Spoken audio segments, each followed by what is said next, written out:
Bismillahirrahmanirrahim. Assalamualaikum warahmatullahi wabarakatuh. Alhamdulillahirabbil alamin wassalatu wassalamu ala asyrafil anbiya'i wal mursalin wa ala alihi wa ashabihi ajmain. Ba'd. Para mahasiswa sekalian, alhamdulillah pada kesempatan siang hari ini kita bisa bertemu kembali. Dan hari ini kita berbicara tentang mata kuliah psikolinguistik, ya. Pada kali ini kita akan berbicara tentang kecerdasan dan bahasa, ya, kecerdasan dan bahasa. Banyak sudah yang kita kaji tentang bahasa, mulai dari pengertian secara etimologis, secara terminologis, sampai kepada ciri-ciri yang melekat atau karakteristik suatu bahasa. Ini pada linguistik yang dahulu, dan beberapa hal yang terkait dengan lingkup bahasa itu sendiri. Nah, karena itulah maka kita lebih bicara pada subtema kita kali ini tentang kecerdasan, sehingga nanti kita akan bisa mengaitkan bagaimana kecerdasan terhadap bahasa yang dimiliki oleh seseorang. Baik, ada beberapa definisi dari para tokoh-tokoh, ya. Di antaranya ada yang mengatakan bahwa kecerdasan adalah sebuah kemampuan untuk menyesuaikan diri dengan lingkungan, ya. Kemampuan untuk bisa belajar dari pengalamannya sendiri, ya. Jadi itulah yang disebut dengan belajar. Jadi sekali lagi, belajar adalah kemampuan untuk bisa menyesuaikan diri. Jadi ini salah satu dari definisi kecerdasan. Kita jangan sekedar mengatakan atau sekedar berasumsi bahwa orang yang cerdas adalah orang-orang yang memiliki misalnya nilai secara numerik, anak-anak dapat nilai 90 atau pelajarannya 100. Karena itu kan hanya sekedar, nanti ada salah satu aspek dari kecerdasan. Nah, tapi bagaimana sesungguhnya kecerdasan? Tadi salah satunya adalah ketika seorang anak dia bisa menyesuaikan diri di lingkungannya, atau kemudian dia bisa belajar dari pengalaman diri sendiri, maka sesungguhnya dialah anak yang cerdas. Nah, ada lagi yang memberikan definisi bahwa seseorang memiliki kecerdasan, ya, paling tidak ketika dia mampu memecahkan sebuah permasalahan, ya. Ketika ada sebuah permasalahan, kemampuan seorang anak untuk memecahkan masalah yang dihadapinya, sesungguhnya itulah kecerdasan. Kita berbicara tentang anak karena memang konteks kita adalah konteks pembelajaran pada anak. Tapi sesungguhnya bahwa kecerdasan ini atau definisi dari kecerdasan itu bisa disematkan bahkan kepada orang dewasa, bahkan kepada para pejabat, para pemimpin-pemimpin kita.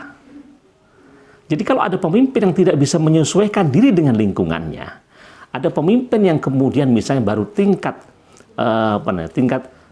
gubernur, lalu kemudian menjadi menteri, dan dia tidak bisa beradaptasi dengan kondisi dia sebagai pejabat yang baru, maka sesungguhnya dia belum menampakkan kecerdasannya. Untuk tidak saya katakan dia tidak cerdas. Atau orang yang berperilaku, misalnya dari seorang pejabat yang masih levelnya di bawah, seorang gubernur sudah menjadi presiden misalnya, lalu dia bersikap dengan gaya lamanya, dia tidak bisa beradaptasi, maka sesungguhnya belum tampak dalam dirinya kecerdasan. Karena kecerdasan sesungguhnya bagaimana ia bisa menyesuaikan diri dengan lingkungannya. Dan yang paling penting tadi, bagaimana ia bisa memecahkan masalah, ya, menjadi problem solver. Nah, jadi kemampuan menyelesaikan masalah inilah penting. Jadi kemampuan menyelesaikan masalah menjadi indikator bahwa seseorang memiliki tingkat kecerdasan yang luar biasa. Nah, karena itulah sesungguhnya yang lebih penting dalam bab ini kita membahas saja jenis-jenis kecerdasan itu. Supaya paling tidak kita tidak terpaku bahwa anak yang cerdas atau orang yang cerdas adalah orang yang memiliki nilai nominal akademik di nilai raport, nilai ijazah semuanya 9, semuanya 100. Karena sesungguhnya bukan sekedar itu kecerdasan. Nah, paling tidak di buku yang sudah para mahasiswa sekalian miliki, ada 9 kecerdasan. Sebagian tokoh ada yang mengatakan 10 kecerdasan itu. Satu disebut dengan kecerdasan linguistik atau kecerdasan bahasa. Nah, kecerdasan linguistik adalah kemampuan seseorang untuk bisa mengolah kata-kata, kemampuan untuk bisa menyampaikan sesuatu secara verbal. Dan ia memiliki kemampuan yang berbeda dari orang yang lain. Karena memang secara bakat dia memiliki kecerdasan. Nah, profesi-profesi yang mencerminkan orang-orang yang memiliki kecerdasan linguistik adalah misalnya seperti pembaca puisi, kemudian editor, jurnalis, kemudian wartawan, termasuk juga penceramah, termasuk juga seorang guru, seorang widyaiswara, ataupun seorang mubalik, seorang penceramah, dan lain sebagainya. Itulah orang-orang yang ketika agitasinya memukau, ketika ungkapan secara verbalnya bisa diterima dengan baik, maka sesungguhnya dia memiliki kecerdasan yang pertama, kecerdasan linguistik. Nah, yang kedua, ada kecerdasan logis matematis. Jadi kemampuan yang berkaitan dengan penggunaan pengelolaan bilangan, logika secara efektif. Nah, ini adalah kecerdasan logis matematis. Nah, tentu ini dimiliki oleh orang-orang yang memang misalnya ilmuwan sains, ahli logika, filosof, dan sebagainya. Karena itu biasanya memang sejak dari awal orang-orang begini ini menyenangi mata pelajaran, mata kuliah yang berbau matematik, berbau hitungan, ya, bernalar, kemudian mengaitkan satu kemampuan dengan kemampuan yang lain secara nalar logisnya dan lain sebagainya. Ya, seperti itu. Ini anak yang memiliki kemampuan semacam itu berarti dia memiliki kecerdasan logis matematis. Yang ketiga, ada disebut dengan kecerdasan ruang visual. Jadi sebuah kemampuan seseorang untuk bisa mengenal bentuk benda secara tepat. Jadi misalnya, dia bisa memiliki daya imajinasi. Kalau benda ini diletakkan di sana, kira-kira nanti akan jadi indah atau tidak? Kalau saya memformat sesuatu dengan demikian, kira-kira nanti memiliki nilai artistik atau tidak?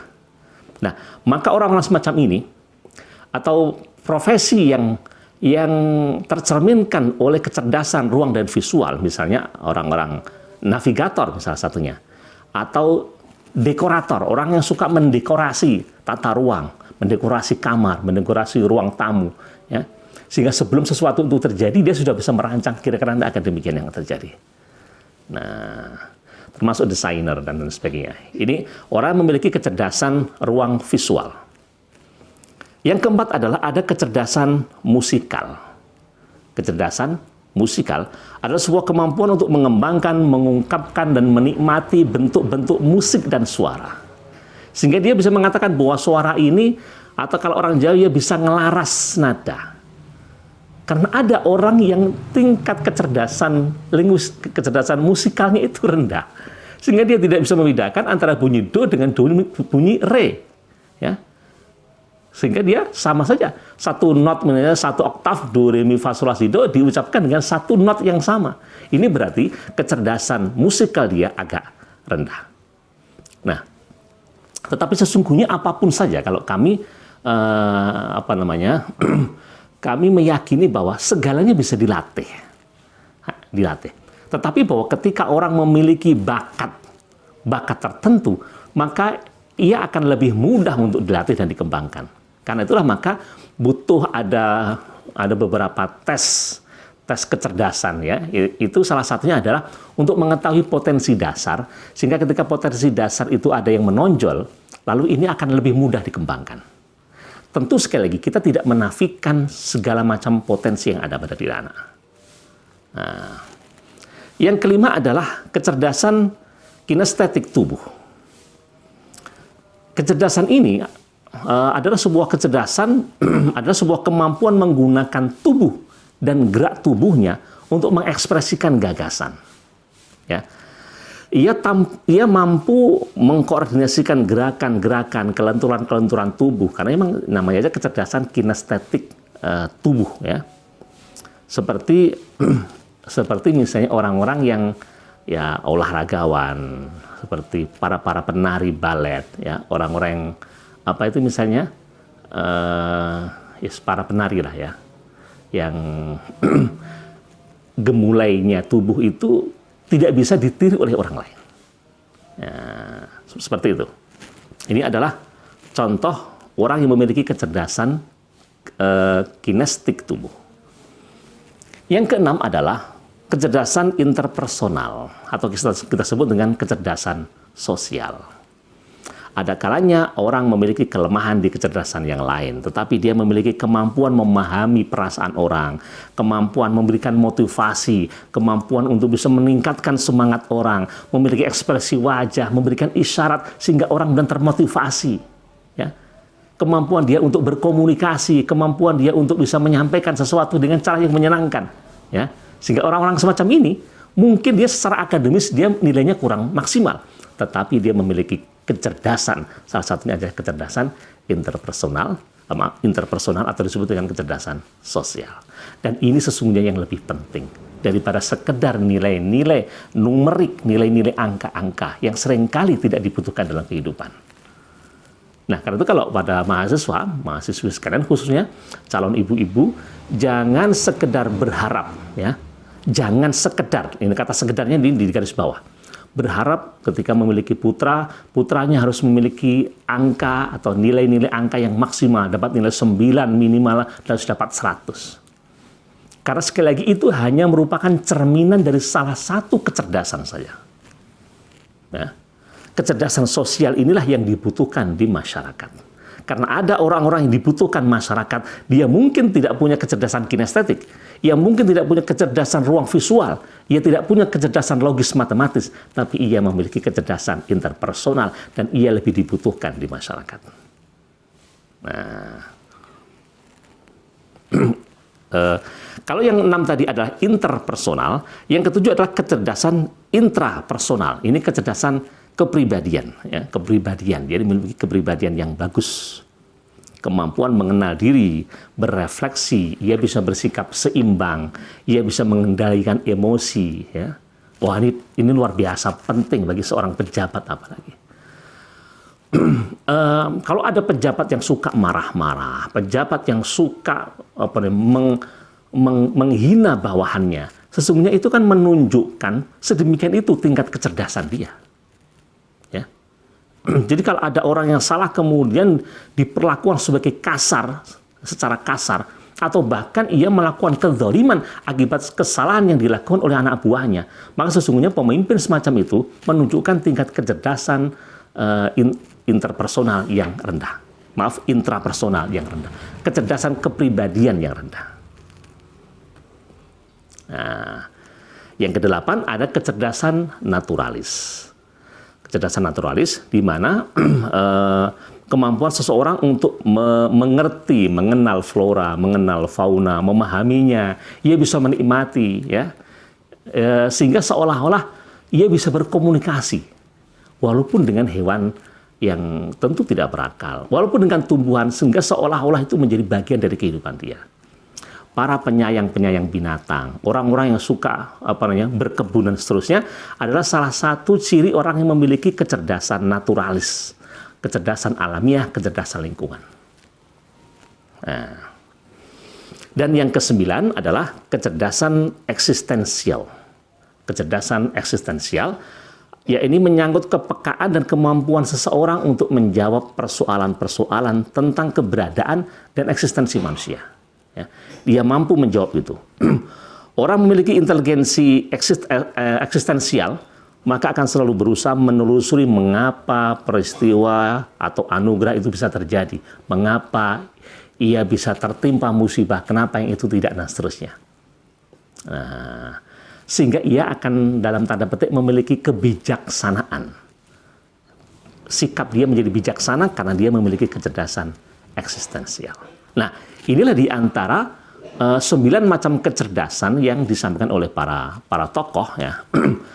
Yang karena itulah maka kalau ada yang bertanya, kalau kita kaitkan kecerdasan dengan bahasa, ya, apakah kemudian bahasa terkait dengan kecerdasan? Ya, kalau saya mengatakan otomatis. Karena salah satu di antara kecerdasan ada kecerdasan linguistik, ya, kecerdasan linguistik, di mana ungkapan bahasa seseorang menjadi cerminan tingkat kecerdasannya, maka sesungguhnya ada kaitan besar antara kecerdasan dengan bahasa. Saya selalu mengatakan bahwa kecerdasan seseorang ditentukan dari bagaimana cara dia mengekspresikan dia dengan bahasa. Hari ini kita sering tonton di YouTube ya, para pejabat yang suka melakukan hal-hal yang dengan menggunakan bahasa yang seringkali menghina anak buahnya, mem-PHK, memecat di depan rekan-rekan kerjanya, dan lain sebagainya. Ini sesungguhnya kan menunjukkan kelemahan kecerdasan dia. Karena sesungguhnya bahasa menunjukkan kecerdasan. Bahasa itu luar biasa. Kalau kita sering mengatakan bahasa menunjukkan bangsa, bahasa menunjukkan budaya, bahasa menunjukkan thaqafah, sebuah peradaban dari sebuah negara. Iya. Semakin kaya bahasa, maka sesungguhnya semakin kaya apapun yang dimiliki oleh negeri itu. Nah, karena itulah maka bahwa betul sangat ada hubungan antara kecerdasan dengan bahasa, karena kecerdasan sekali lagi bahwa tertampakkan dari bahasa yang terungkap dari seseorang itu. Nah, karena itulah maka di halaman 51 ya, para mahasiswa bisa melihat ya, ada hal-hal yang saling berkaitan. Ini yang 4 hal yang harus kita pahami.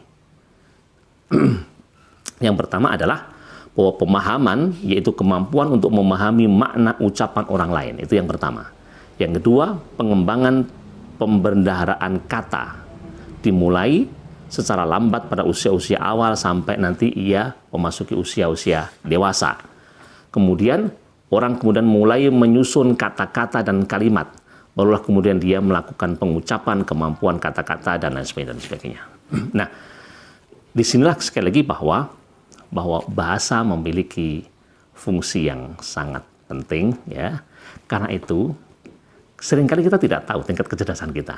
Karena itu tampilkan diri kita dengan ekspresi bahasa yang memungkinkan kita tercitrakan sebagai orang yang cerdas. Kalau dalam ilmu multi level marketing itu ada sebuah teori namanya pemantasan, membuat dirinya menjadi pantas. Maksudnya begini. Jadi kalau saudara itu tokoh, saudara jangan segan ketika ada acara saudara duduk di depan. Kecuali kalau memang itu disterilisasi untuk pejabat ya. Selama tidak ada sterilisasi, itu tempat khusus untuk pejabat, dan saudara merasa bahwa aku pantas duduk di sana, duduklah di depan. Karena saudara pantas duduk di depan. Nah, itu namanya metode pemantasan diri. Karena ketika saudara duduk di depan, saudara akan berjajar dengan anggota dewan, bahkan ketika ada bupati datang, saudara akan berjajar dengan bupati. Itulah level saudara. Tapi kalau saudara di belakang, saudara akan berjajar bersama orang-orang suka ngobrol, orang suka chattingan sendiri ketika ceramah sedang disampaikan, dan seterusnya. Nah, kaitannya dengan bahasa, pantaskan diri saudara sebagai orang yang tercitrakan sebagai orang cerdas. Bagaimana? Berbahasalah yang santun, berbahasalah yang baik, yang menunjukkan bahwa saudara adalah orang-orang cerdas. Nah, demikian yang bisa kita sampaikan pada kesempatan kita kali ini, pembahasan singkat tentang kecerdasan dan bahasa. Mudah-mudahan bermanfaat bagi kita sekalian. Terima kasih. Kita akhiri dengan hamdalah. Alhamdulillahirabbil alamin. Subhanakallahumma wa bihamdika asyhadu an la ilaha illa anta astaghfiruka wa atubu ilaik. Assalamualaikum warahmatullahi wabarakatuh.